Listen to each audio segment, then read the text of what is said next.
Well, Sebastian Thrun is well known in the technology world for his achievements.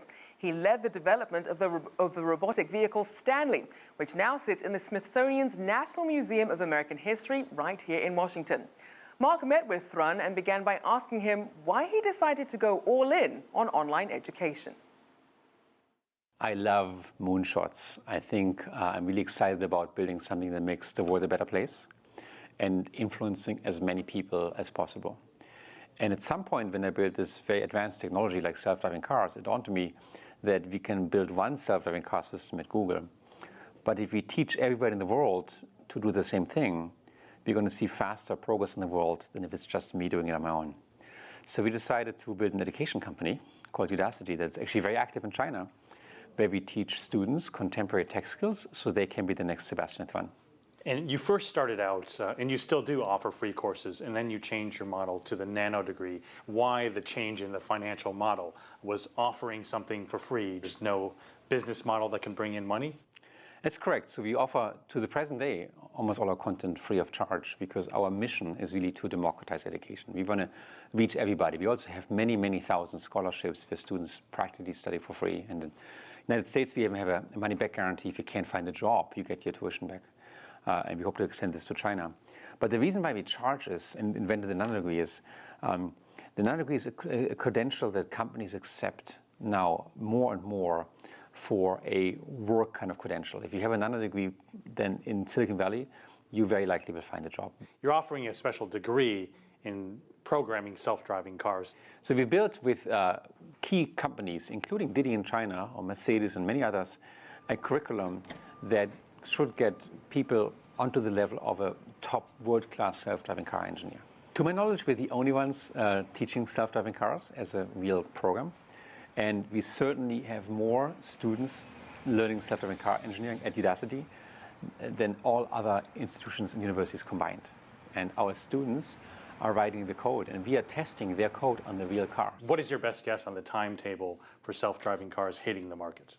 So I'm convinced in the next 3 years we're going to see multiple entities bringing self-driving cars to the market, either in the form of owner-operated, the way Tesla already has with Autopilot, that will be extended to cities, obviously, or in forms of ride-sharing, where in limited pilot studies, I expect we're going to see commercial ride-sharing in the market very soon. And the reason is the capability is basically there. I mean, Google is basically able to do this today if they wanted to.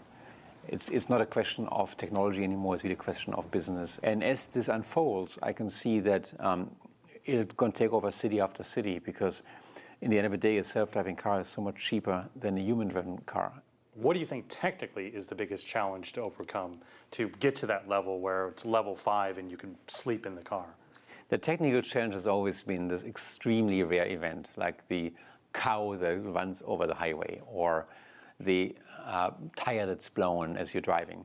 And these events are rare, but if you put them together, there's many, many, many rare events.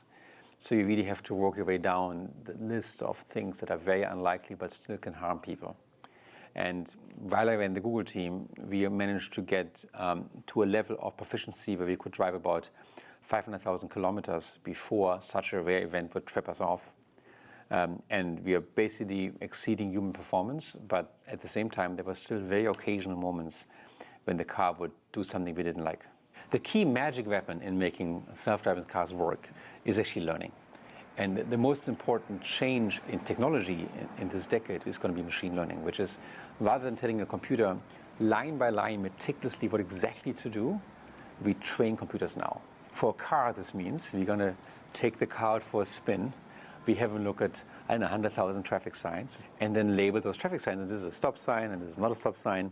And then have the computer, through machine learning, infer its own rules how to detect those. What is your take on whether artificial intelligence will mean the end of many thousands of jobs? So I'm extremely optimistic. I do agree that our job structure will change through artificial intelligence.